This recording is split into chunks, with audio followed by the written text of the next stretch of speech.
that's where for me it starts like building a sense of like kind of cult or classic kind of discussion. Okay, just a few more, a few more. This one I saw on a list. I really don't know if I agree with it, but I did see it on the list and I thought we would talk about it. Yeah. Is Fight Club.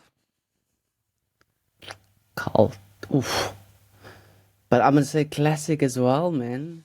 It's It's only classic. There's only one answer here, and it's classic. How? What makes it cult? it's in the title. It's a club. It's a certain No, certain fam. No, group. it's such. No? It's like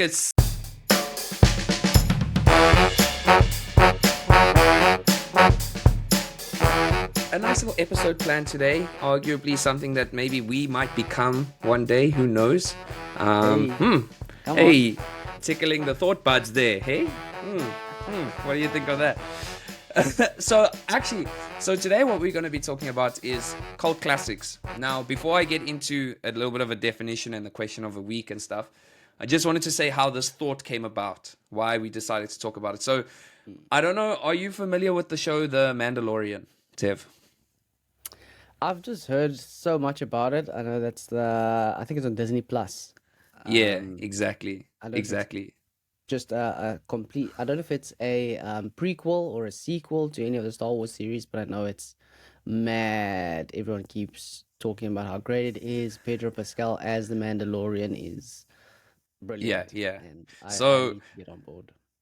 I mean, you don't need to if you don't want to, it's up to you. So basically what happened, why I was thinking about it was for two reasons actually. The first one is they have this character in the Mandalorian called, I think they call him Grogon or something, Baby Yoda. You've seen him, he's got memes and Mm, everything, right? everywhere. And at the end of season 2, spoiler alert for those of you that haven't watched it, Luke Skywalker comes and collects him and takes him away for training or whatever. And the original director of the film was going to, I mean, of the series was going to go in another direction, but the producers forced him to put Grogon back into the show because he's just such a big seller, right? This little baby Yoda thing is Lovable such a big character, seller.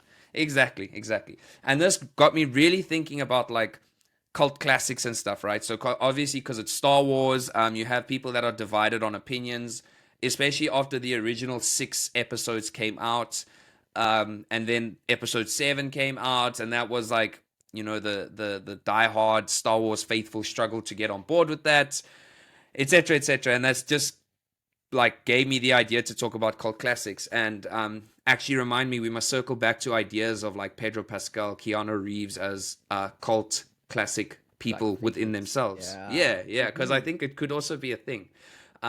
But yeah, just before we start, I want to just premise this. So the actual definition of a cult classic is something around the lines of a a film or a TV show or something that kind of failed in terms of the box office at its time of release, but then ended up gaining popularity perhaps at a later stage, or there's like different factions of the fans. And I know that the question that I put on to Instagram, we had a lot of responses.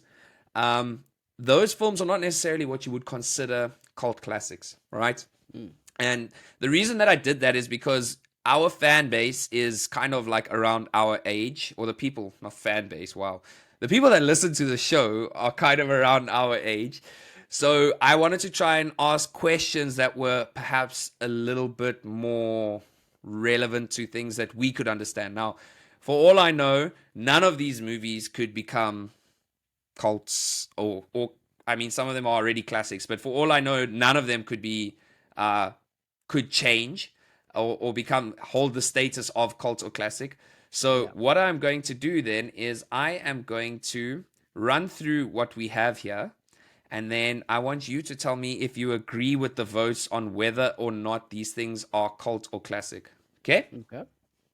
All right, so the first one we had was Pulp Fiction. Our voters voted 76% voted it as a cult, 24% voted it as a classic. What do you think? I'd say more cult than classic, but it seems like one of those that can fall between both categories. Cult Uh more huh. so because it's the Tarantino franchise, and Tarantino movies are notorious for being super gruesome, um, pretty well told storyline, more often than not. But It's big action, big actors, lots of blood, lots of gore, and there's a sneak appearance. I'm not sure if you've seen every Tarantino film. He's He's in it, yeah. cast himself as some random character in each of his Yeah, films. yeah, yeah. So I'd say it's a cult More culture. You occult. get a certain fan base that likes Tarantino movies. So Okay. that falls in the cult category. But then from the classic point of view, I think it's such a notorious film for its time or for that specific generation that Yes, yes. it has to fall into that. What about you? I completely agree with you. And later on, we're gonna touch on the like nostalgia aspect of what these things do. I think it was a pretty good film in terms of like at its time, but it's like one of those like where it's like if I say to my students, for example, "Oh, have you seen Pulp Fiction?" and they're like, "No," Mm. I'm like, "Oh, you have to see it. You have to see it."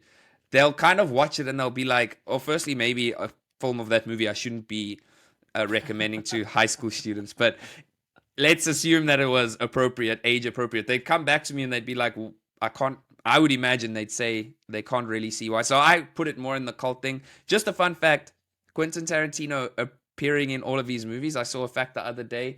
He wrote something in a film. I can't remember which one it was, but it had Selma Hayek, Mm-hmm. that very attractive actress, pouring tequila down her leg, and then a character drinking or sucking the tequila off her toes, and then he wrote himself as that As that character. So character. maybe this is why he has a bit of a cult following. Goes by. Yes. Okay, what about White Chicks? Cult or classic? Oh, classic. Classic. That's a generational classic. If you play A Million Miles by Vanessa Carlton, I think it is, Yeah, yeah. We everyone actually knows spoke what it about is. it. Yeah, That, yeah, that's honestly the song of the movie. People know the song more for White Chicks than they actually know who the artist is yeah, yeah. or the Well, title our is. our voters agreed with you. 65% said classic. 35% said cult. Have you gone back and watched it? When's the last time you watched it? I'd say for me, it's about 2 or so years ago with Lisa. We still enjoyed it. It's You were so, vibing still.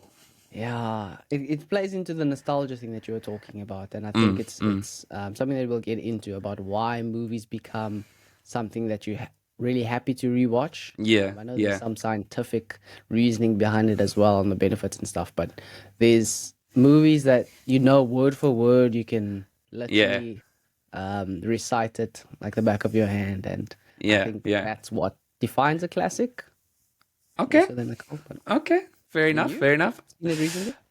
I probably watched White Chicks like damn, like this year, man. I actually was on the way home from a camp and I had nothing to watch on Netflix, so I watched it. And I still enjoyed it. What I find with a lot of these things is like the humor changes. Our sense of humor changes, Mm. not just as we get older, but also based on like pop culture. So you often watch these things and sometimes you're like, damn, like that's actually mad inappropriate. Like some of the jokes that they make, I like was just gonna say, like, a lot of that wouldn't work well for the the times current. now.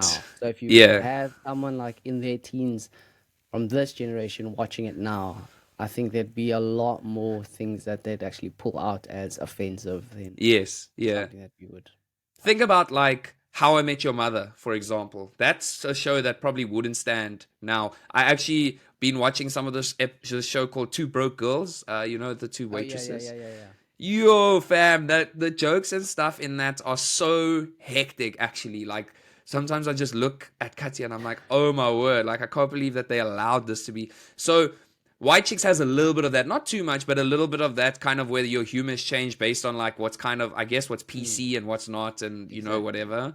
But I still think it counts for me. I would still put it in a As a classic, but classic. we'll circle back Mm. to it.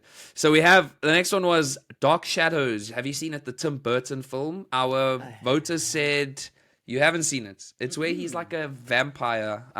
So it's a Tim Burton film. 69% of the people said cult, and 31% of the people said classic. I think for me, I would agree it's probably more cult than classic. What we'll find actually is quite similar. This is funny. The Quentin Tarantino and the Tim Burton narrative is probably going to be about the same. Um, Mm. Tim Burton does more of these like kind of weird, Gothic-y. out there, gothic-y, Yeah. and I think he has a cult following in itself. Like anything that Tim Burton puts his name on will like have a huge following already. I think if I'm not mistaken, he did Wednesday as well.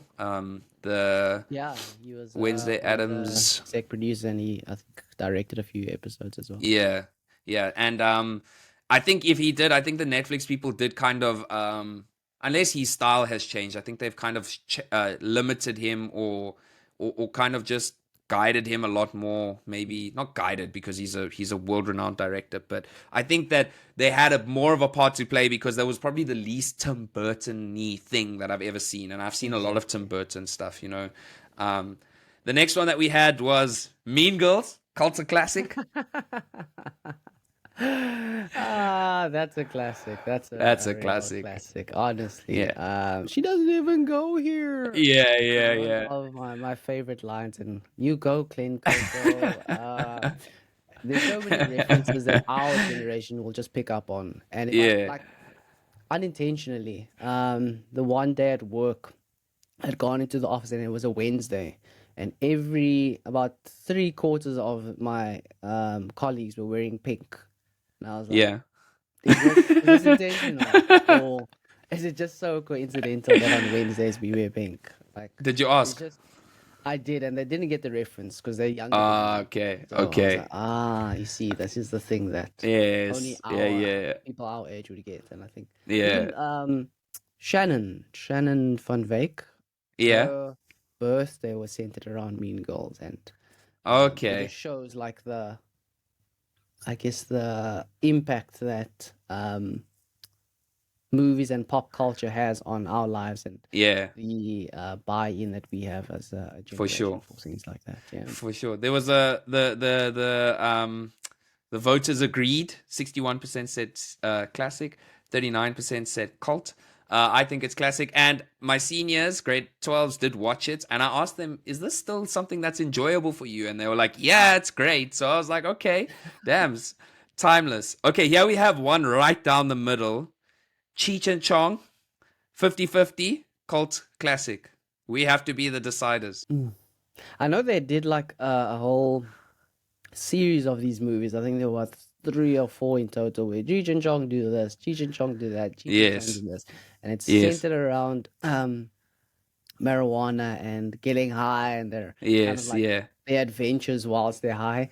So I think I define cult as very niche. And Okay. niche being the fact that if you vibe with weed more than alcohol, as an example, then you'd gravitate towards a Cheech and Chong movie like Yeah. um, Pineapple Express.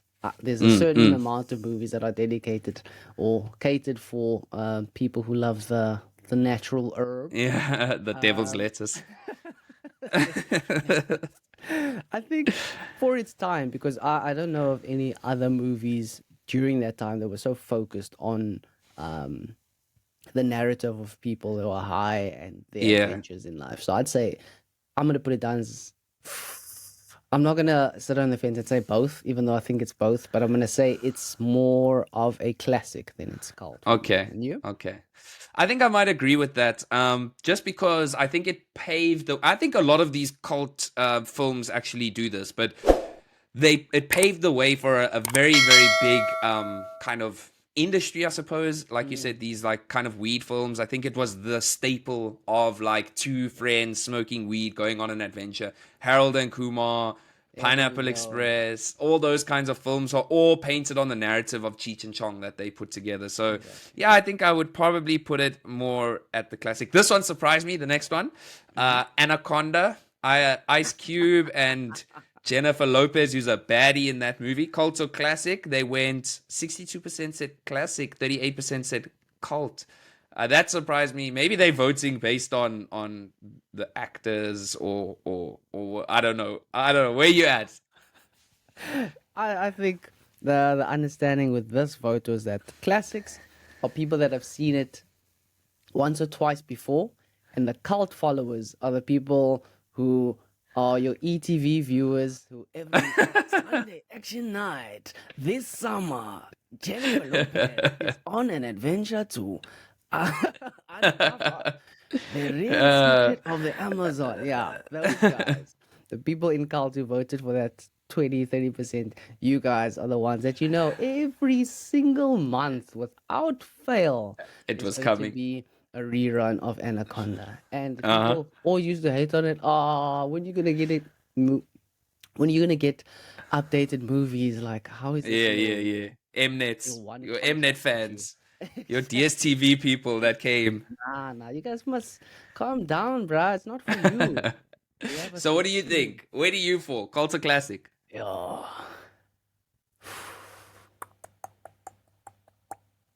I'm gonna say cult actually. I'm gonna say cult Okay. because a lot from these movies, it opened up, like you said, it opened up a Like a whole possibility genre. and a whole plethora of Yeah. genre and Yeah. animal horrors. So Yes, I yes, know it's yes. a little more of a tangent, but like Sharknado, Lake Placid, from Even snakes maybe there's w- shark versus, I mean, anaconda versus python, and yes. there's so many. Yeah. Even this new one, what's it now with Idris Elba? Beast. What's it called? Where he fights the Mm. lion. Yeah. That's also got a. But I won't lie. I won't lie. Every time I used to see Anaconda on, I watched it, man. Like It was I, good. It was really good. Like, I it's couldn't help myself. thrilling, Like man. It's it thrilling was. being like, But I enjoy watching things about snakes. Like I'm scared of snakes, hell scared yo, of them. But I always used to like documentaries and Anaconda. Even the second one, The Hunt for the Blood Orchid, man, where yeah. they explained why they get so big because they're chowing the Mm, blood orchid and they're getting big. And that it makes one, sense. I couldn't help myself but watch it. Okay, here we have another one that was pretty close. Zombieland, 53% cult, 47% classic. Have you seen Zombieland? I have. I've seen the first one and the second one. I prefer the first one. Yeah, the second one was a bit weird. I didn't really like the second one so much. Cult to classic. Ooh, this is a tough one because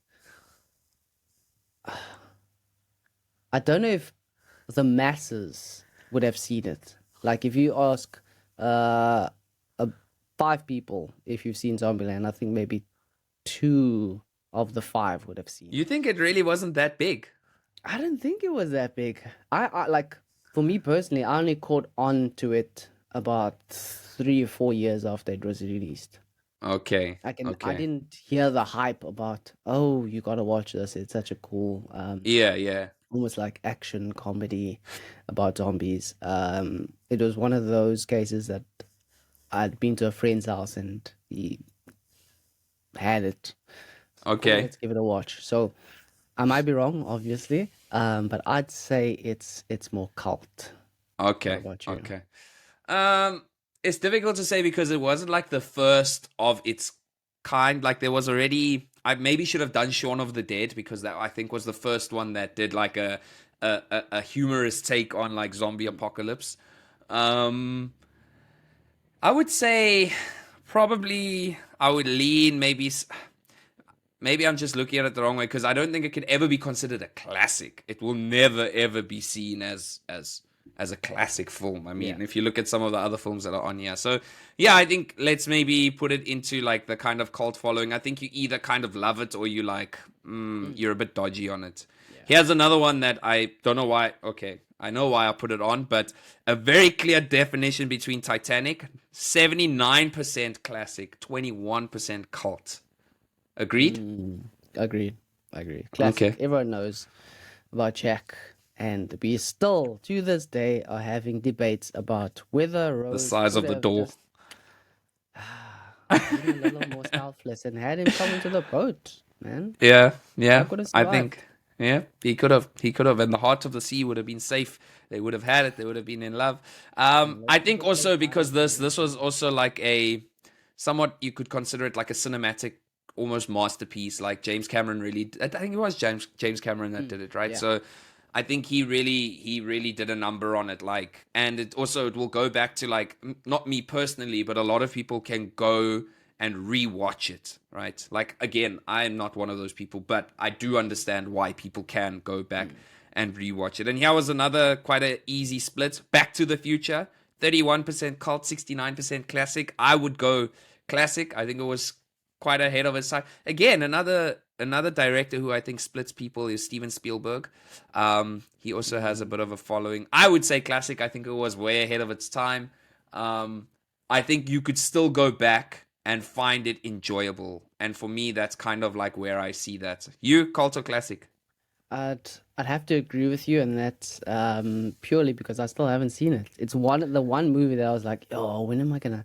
I need to make time for that. I need to make time. Like I'm so with some movies, I'm so slow to get on board. I mean, Lord of the Rings, I only saw during lockdown. I only watched Yo, all of the Lord of the Rings during lockdown. I love the Lord of the Rings. I understand why there was a lot of praise for the movie. Like Yeah, we're gonna talk about the Lord of the storytelling Rings. was so good. We'll come back. We'll round back. Okay, last one that I had on the vote: Harry Potter, 58% classic, 42% cult. For me, you know where I stand. I'm a big Harry Potter fan, so I'm going classic all the way. But maybe this is the thing, though, right? Cult cult followers would say everything that we've did like said is a cult would be saying it's a classic. You guys are idiots for even Mm. discussing this, and maybe that's me right now. Where you at, cult or classic? That's what we want. I'm gonna say it's cult. A Purely cult. because you have again, I'm bringing it back to niche following, and I think there is such a big backing and following for Harry Potter. I mean, Potters, I think, is what the Potheads, isn't it? No. oh, Potter, maybe. Cheech and Chong again. I don't know. Yeah, okay. is the I guess the collective noun for Harry Potter fans, and it's such a big following. Like here in the UK, I think it's near impossible to go into a store that doesn't have any Harry Potter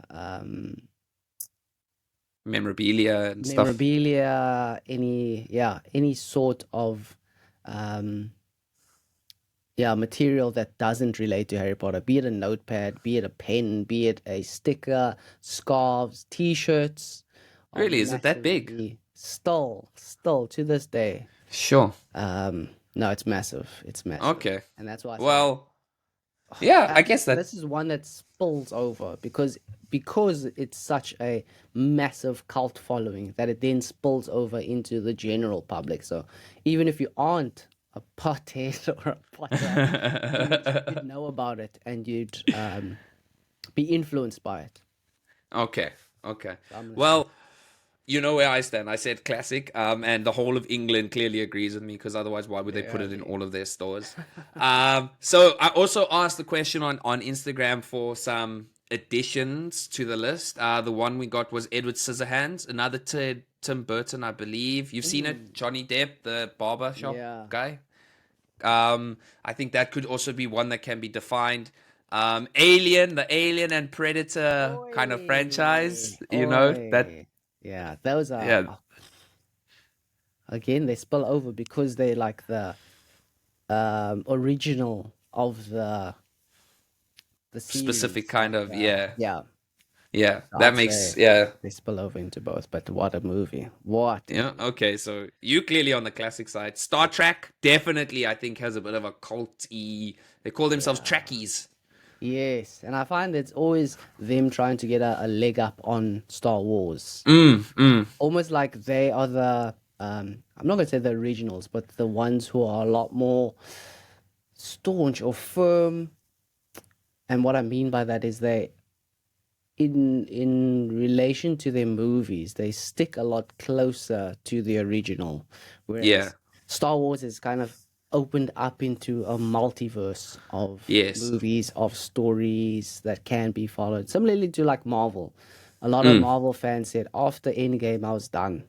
Yeah. That's me Yeah. finished. Now you're giving me bits and pieces of characters that I never um went on a journey with. I didn't Yes. get to see the character progression from Avengers 1 and Age of Ultron to Endgame. Yeah. Now you're just telling Yeah. me about the Eternals or whatever else Yeah. is Yeah. out there. Yeah. So No, I think that also that does fall in. What about 007?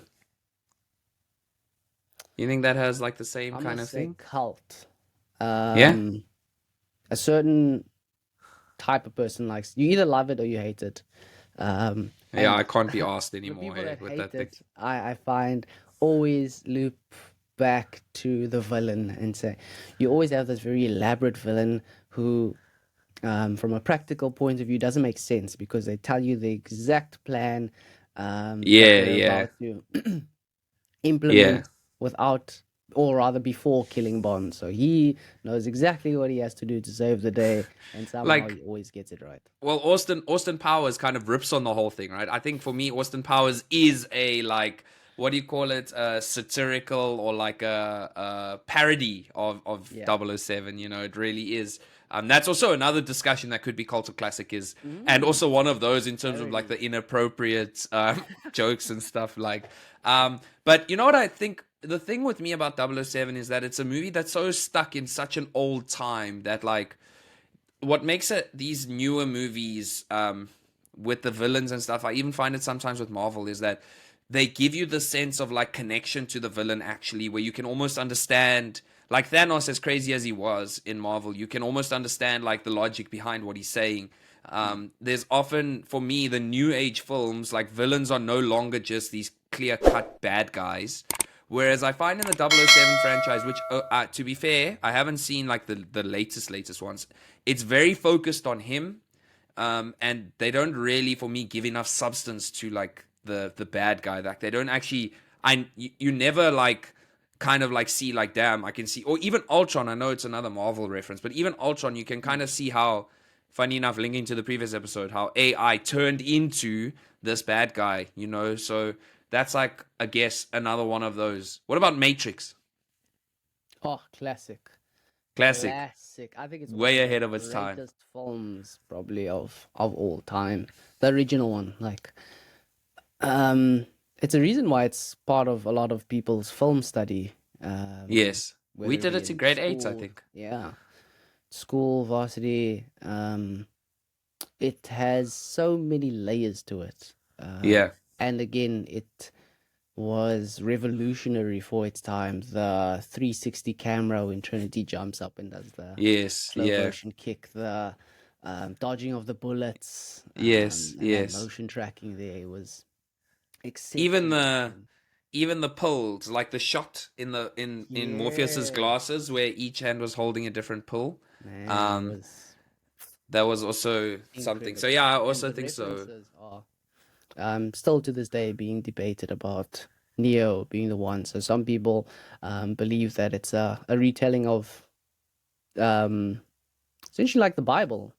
Yeah. So Neo Yeah. is the one, and all these references: Nebuchadnezzar, Morpheus, Trinity. So the Trinity, God, Yes. Yes. Jesus, Yes. and the Holy Spirit, etc. So Uh, so okay. many layers to this movie that I think I did find was of that its time. it, like the second and the third one, I still enjoyed them, but there's a lot more Mm, criticism of the second yeah, and the third one. But in general, when you get films like this, there will be. Have you seen the new one? I did. I didn't think it needed to be made. I didn't see it, I so think I it was can't like people really. wanting paychecks now, but Yeah, it's starting to feel whatever. like that with a lot of these franchises. Like you need to Yeah. start making new films. You know. What about Have you seen Napoleon Dynamite? It's also a It was, specific genre. yeah, it was like I can understand objectively how this type of humor has a niche market.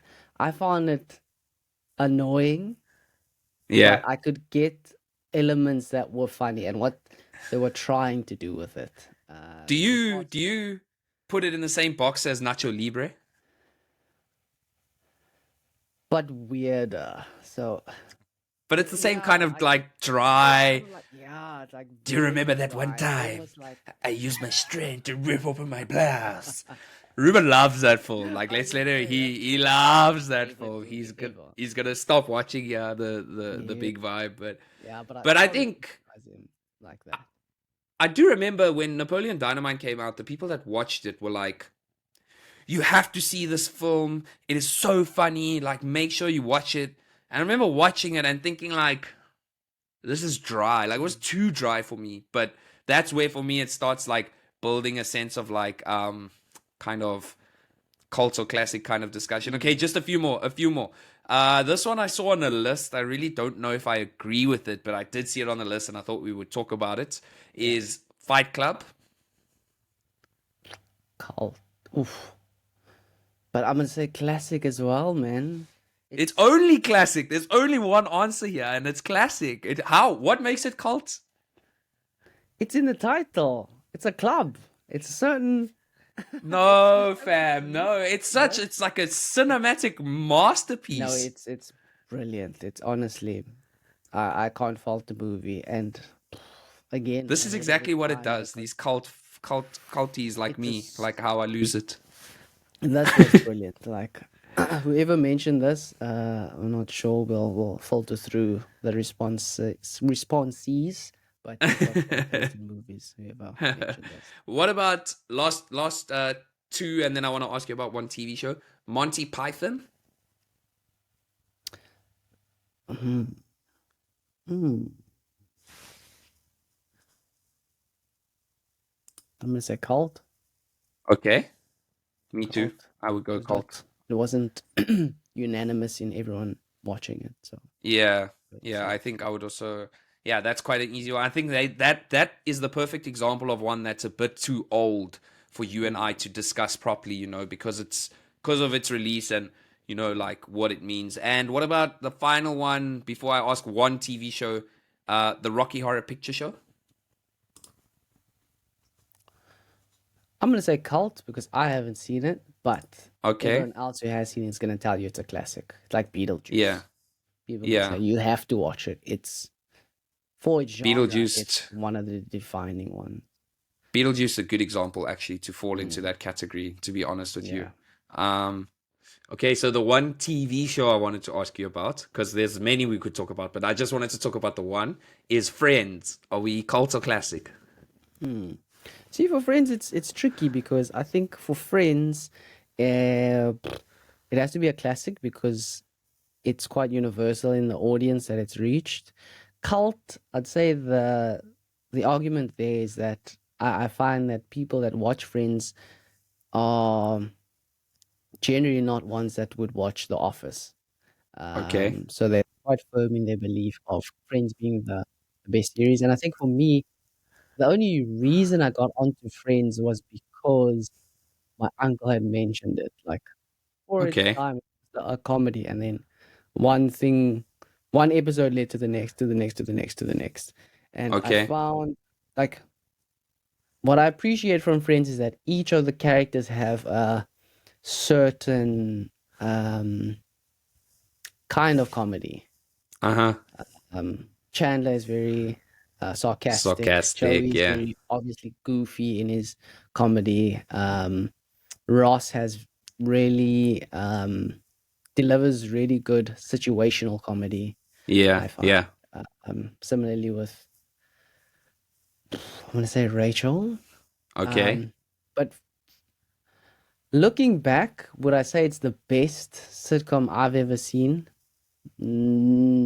No. I think it was good. I think classic in that yeah, there's a lot of buy-in across the board from viewers. What about I you? think I think for me it like kind of people say that Seinfeld was the first one, but for me I think it paved the way for a lot of again. So for me what makes these things cults or classics, I guess it's a little bit of both. Like often cults are referred to in like future films, like The Room, which Les actually mentioned. But for this, for me, I think like what makes Friends a classic is that I think it created a blueprint for a wave of other. I know we use the same example with Anaconda, right? But I think it created a blueprint for a wave of good comedy that followed it, right? So like Mm, Friends, you had this obviously friend dynamic situation, like a group dynamic, and then after that, think about it like basically How I Met Your Mother is it has a different story, but it's the same thing of a group of almost a friends, carbon copy. yeah,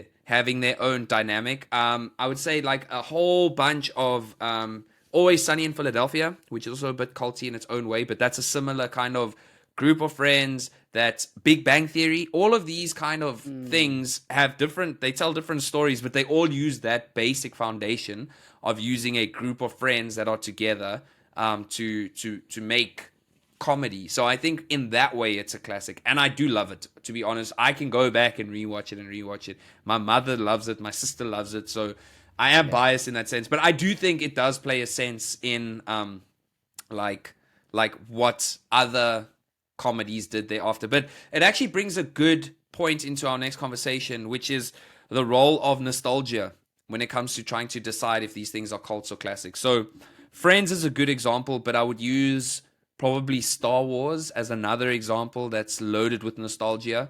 For us, what we discussed was like white chicks in deciding if something's a cult or a classic. So why don't you tell me what is your opinion on like where does nostalgia fall into like defining these roles as like what turns something into a cult or a classic? I think nostalgia really um, plays into something being a classic. I Yeah, think on first viewing, if you enjoy it, that's really good. It's a good marker. It's the first um, sign that um, there's massive buy into it. So we'll take Friends. The first time that you watch Friends, it was really cool. You got a sense of the characters. You watched the entire development, and you got to the end of the series, and you felt content. You're like, I've seen it. Ah, I yeah, know the way this ends, and I've been privileged to see the entire longevity of each character. yeah, And yeah, if you were to encounter one of your friends who hadn't watched it, it's a I guess a tool for you to relive those moments.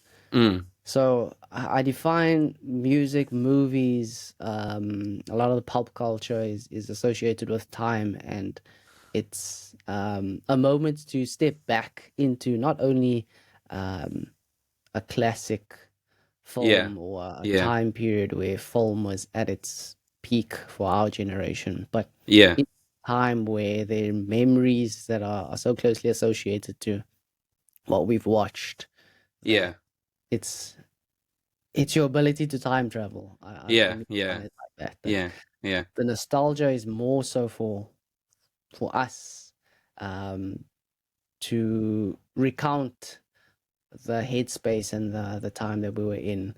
Perhaps you were surrounded by friends and family who are no longer here. Perhaps it yeah, was a time in your life when you felt you were really at your peak, or you had really found yourself and you're coming into your character or whatever it is, and yes, maybe that relatability to characters. So if we were to take Ross as an example, he went from being a really hopeless romantic who like life just wasn't dealing him the right cards, and he yeah, still stuck to his I guess vow or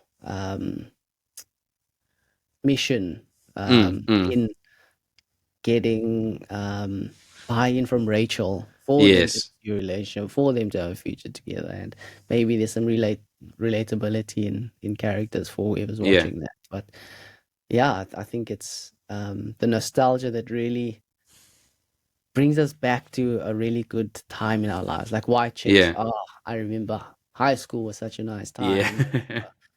All those associated memories that I then can just tie into a certain movie or a song or whatever it yes, is. So I think yeah, nostalgia is the key factor to enhance a film's classic yeah, reputation or status. yeah. What about you?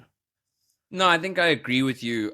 So like I said, Nacho Libre, for example, was like Ruben. Ruben loved Nacho Libre, and I found watching Nacho Libre funnier watching it with Ruben than actually watching it by myself. Mm. So that's a very clear example of where the nostalgia comes into playing a part, right? And I think it's something that I wouldn't say we have to be careful of because this the stakes of this conversation are not really not that high. But like when it comes to like trying to define if something is a cult or a classic, I think it is also important to remember to try and remove yourself from when you if you have to answer these questions in some made up life or death situation that will never exist. You have to try and remove the nostalgia out of it. So like if you look at like Lord of the Rings, for example, something that I am a huge fan of, right? And I love that genre, and that's my kind of thing. If you go back now and watch it, you can see like the makeup that they did in that movie and the CGI and everything that they did in that film was phenomenal, right? That movie for me is a classic, not just because, and I have a lot of fond memories of it growing up, like watching it with my brother and that kind of stuff. But all of that aside, if you look at it as a film by itself, it is actually like a cinematic masterpiece, which I've mentioned before. So I think nostalgia plays an unavoidable part in our judgment of anything related to pop culture, whether it be film, whether it be music, anything that's going on at the time. Like nostalgia will come into play, and it will therefore influence like what's going on, right? And Yeah. that's why you target certain groups of people with different things that you create, right? So like Mm. I think that's what Star Wars had such a difficult time doing. Like when it created episode would have been 7, where the whole new Jedi thing came in. There was this huge following, this mass following of Star Wars. And what they were trying to do is they were trying to buy in. Disney wanted buy in from the new generation, right? So that's why they continue with the franchise. That was the whole point. And then everyone that watched and that were like, let's say, cult followers of Star Wars, and they're not necessarily that, but people that were like, had all these great nostalgic memories attached to it, Mm. were super disappointed by it, right? Like there was more disappointment in those films than there wasn't. But then Yeah. they were really clever and they released a spin off movie called Rogue One, where they kind of Mm. created an in between story about how they got the Death Star plans and answered a lot of questions in Star. And people loved that. Why? Because it connected to nostalgia. It filled in your blanks. It Mm. fit like a puzzle piece into your memory. Where sometimes these new films come in, Matrix, another one maybe, or that could just be a bad film, but that comes in and it distorts your whole. You like, oh, you've ruined it. It was so good by itself. You didn't need to Exactly. do this. Why did you Mm. do this? Um, and I think that's where it's like nostalgia will always play a part. But what do you do, right? Do we want these franchises to just die, or like what do we do? Like, Like, do you blame them for oh, trying to? I understand. I think it's having the understanding that this is a business at the end of the day. And as Yeah, much as you want to cater to your fans by um, doing everything with on their or within their wish list, yeah, is the other part of that that's from a business aspect. So I uh, think my two questions, like where this actually relates to one of the shows that I used to watch and I loved for its time. It was a show called Entourage. And in Entourage, it was essentially the oh, telling of a movie star and the behind the scenes, basically, about what it's like when a movie star is trying to either break into the scene, mm. keep his rep as His the fame, A-list yeah, star. If he falls out, what are the repercussions and all the players in this, so the agent, the yeah, publisher, etc., etc. family, friends, Yeah, and it was great for its time, yeah, but I was playing like Friends, the clips, and okay, there's just no buy-in, and I think mm. that's one something that should be okay to. I think Leave right it, getting to a point where we can draw a line in the sand and be like, for its time, great, mm. and it's not for everyone to get on the bandwagon with. And I think Yeah, the second thing that I wanted to question is, are there any cult classics, classic movies, classic films that you rewatched since, like in the modern time, and you were like, actually, I don't like this anymore, and it's almost ruined what you had previously had. So, not necessarily a whole new adaptation or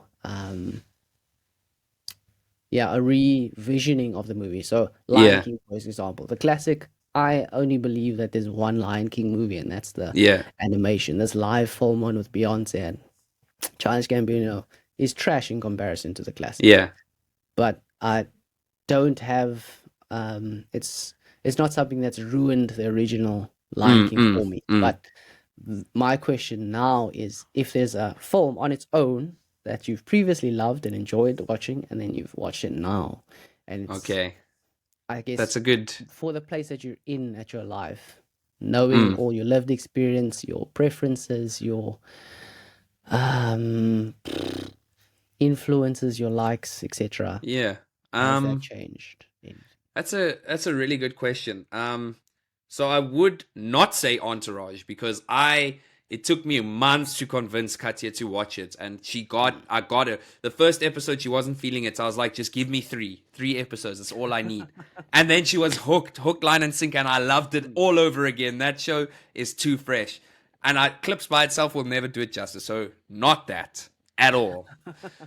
I'd have to say, to be honest with you, I guess something like, but I don't know if this is like also because I am like just sometimes I like things too much, but like Avatar could be one of them, right? The original Avatar. So I haven't seen the second one, but I remember when the first one came out, and I'm quite a hype man myself, right? So like I buy into things pretty easily. Yeah. Like if my friends made a show called The Big Vibe, I'd be listening to it all the time. I actually have a friend who started a podcast, and I listen to it. I don't know if I'm buying into it because I just love it or whatever, or like Yeah. when bands make music, I buy into stuff. So I bought into Avatar and I loved it, man. I was like, this film is so good.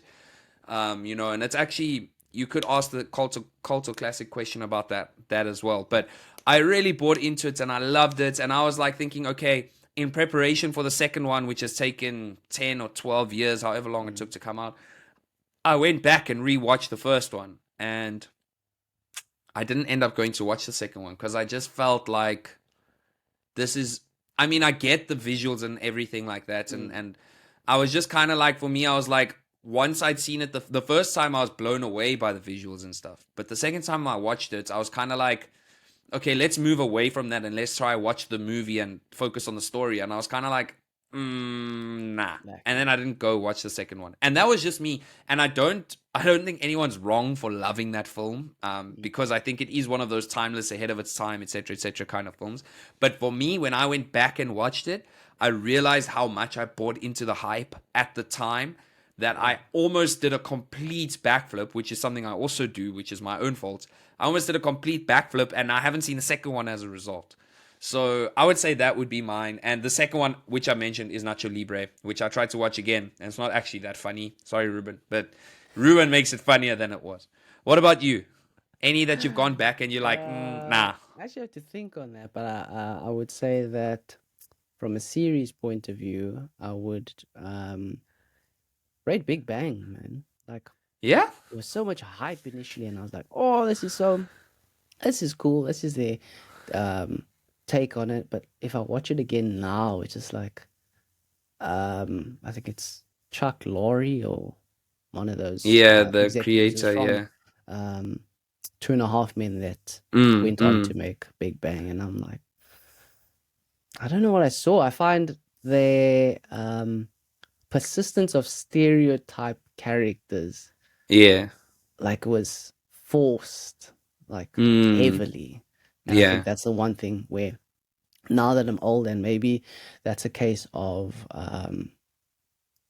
perspective from different series that, like you say, share a similar blueprint or mold yeah, from the Friends, that has now given me a bit more perspective, or yeah, kind yeah, of influenced the way I watch movies and films. And I think for me, yeah. that's the one that stands out. I think that's maybe a good shout. So then, if that's how you feel, do you have any like criteria, or like what makes a good film for you? Like, what's your criteria? What makes you want to go back and like check it out again? So it kind of ties into the what would I say, the nostalgia. So me thinking back about I'll take as an example Bad Boys. Mm-hmm. Bad Boys is one of my favorite films. It's something that we watched as a family when I was of age. I'll say that. My dad had a VHS copy of it. Um, so that. takes me back to a really cool time when I was getting, I guess, a taste or an introduction into buddy cop action movie, and that was really cool to see that there's equal parts action as there is comedy. So, Yeah, yeah. because I've managed to watch it so many times, I'm at the point where I can narrate uh, majority of the movie, similar Ah, to Rush Hour. So the initial viewing of Bad Boys and my buy into Bad Boys opened up the door to more buddy cop films like Rush Hour, like if I'm coming up in the years, the other guys, things like that yeah. that Yeah, yeah. have gotten my buy-in. So I would say nostalgia, one is Mm-hmm. criteria. Two, if I have a relook at it um for it as a movie, what were the elements that stuck out for me? So, Yeah. if I'm talking about classic films, then Matrix. The Matrix, it had the elements of use of the 360 cam. It had Yeah. layers in the writing as to um, the real definition or interpretation of the character, their roles, the greater scheme of things. If it's something that I can rewatch, and each time I watch it, I'm like, I Have a actually different didn't know perspective, that. yeah. Oh wow, I'm picking up on that. That's actually so fascinating. Yeah. So those, what do you call them? Golden nuggets, if you like. Easter egg kind of, yeah, Easter whatever. eggs, Yeah. exactly. That is another one of my criteria. And what defines it as a classic is, again, if I can watch it and I still have that same buy and I still have that same amount of Yeah. joy and love for the movie, it's something Yeah. that I'd keep watching again. Yeah, you can Yeah. um, tell me to do a review on it, tell me to do a PowerPoint presentation on the movie, and I can go through multiple slides and say, oh, this is a brilliant movie because of Yeah. X, Y, and Z. So Yeah. I'd say those are my three criteria. How about you? Okay. I know I completely agree with those. I like what you said about like always finding a different it can be different elements of the film that you find in it or just Mm. different meanings of the film. I find sometimes Yeah. like with some movies, Lord of the Rings being one of them, when I watch it over the years, like the older that I get, the more the meaning changes to me. And how at a different point in my life, there's different sort of imagery stands out to me and meaning and stuff like that. And I think what makes it a classic for me is, or not what makes it, what I also like to go back and check is like, I like to see how, if I at a time thought a movie was timeless, I like to go back and check if it is indeed timeless. So if I'm like, oh, Lord of the Rings, the special effects were so good, I like to go back and see, like, oh, were they actually that good? And every time I go back, I'm like, yo, like, I don't have to remind myself that it was made so long ago because it still looks good even Yeah. today. Do you know what I'm saying? Like, Star Wars makes the excuse, not makes the excuse, has the excuse that it came out in the 60s or whatever, and that's Yeah. how they explain like how why Jabba the Hutt looks so bad, right? And that's because it's super old, and I'm like, cool. But I feel like if you watch Lord of the Rings in 30 years from now, when it is old, it's still gonna look good because of the way they did it. Um, so I think that for me plays a part. And then the other thing that I also like to check is like, or I like to go back is like, I like to go back once the hype has died a bit, and just Mm. go back and have a look at it. So, like, I watched on the plane the other day Joker, the Joaquin Phoenix one, and I was possibly more blown away the second time round watching it. I was moved by his performance. I don't know if he won an Oscar for it. I hope he did because Yeah, I did. he was man, he was phenomenal in that film. And I've seen it before, but when I watched it again on the plane, I was even more impressed. I was like, yo, this Mm. is a film of films, man. Like, honestly, I loved that movie so much. And when I watched it again, I loved it even more. So I like to go back after the hype has died down a little bit, Good just point. to go and do a little temperature check. You know what I'm saying? Like, what is this actually something real? Mm. So I think, yeah, that would be it, for me in terms of like the things that make me go back. But yeah, I think that's actually a really neat little place to start wrapping it up. And I wanted to share a little wholesome thought that I had earlier. So it's not a story or anything, but I thought somehow we can make the narrative fit into this cult viewership kind of thing. Yeah. So we obviously took a long break where we weren't here for a while. Before we started recording the previous episode, the AI episode, I remember you and I were chatting off air, and we were like, ooh, the interlull episode's not doing that well. It only has like whatever 9 or 10 views. I remember having that discussion with you, and then I actually just stopped, a little bit, and I just stopped and I thought, and if you did anything, if you created anything like what we're doing now, if you created anything, if you drew a picture, if you created a marketing campaign for your work right now, and 9 people willingly walked into your office or into your room or into wherever you are and looked at what you did, you would feel like that's a lot of people, right? And we, however many average we get every episode, like, I just want to say from the bottom of my heart, I really, really appreciate it. Like, for the people that share their time with us, it really is amazing. And, I sometimes think I'm guilty of getting caught up in like the numbers hype, like wanting to, oh, we need loads of views. Like our first episode blew up. Obviously, we had like almost 200 views or whatever, and slowly but surely. But I just want to actually just take a moment and stop and just be like, I really appreciate the handful of people, or 10 or 20 or sometimes 30 people that come in or come and watch our content. It really means so much to me. And I think, just for perspective, like I said, anyone that's listening to this, if you're scared to put anything out there, and if you do get 5, 10, 15 likes on Instagram and you feel bad about it, just imagine 5, 10, or 15 people coming to you and saying to you, I like your picture, actually physically saying to you, or, hey, I've come to look at this thing that you made. You would feel like that's a lot of, you would almost, oh, whoa, there's so many people. So yeah, don't let it distort your vision. And that was the wholesome moment that I wanted to share. It's just a feeling that I had earlier where I just feel so grateful for the little bit that we get, the little bit that we do.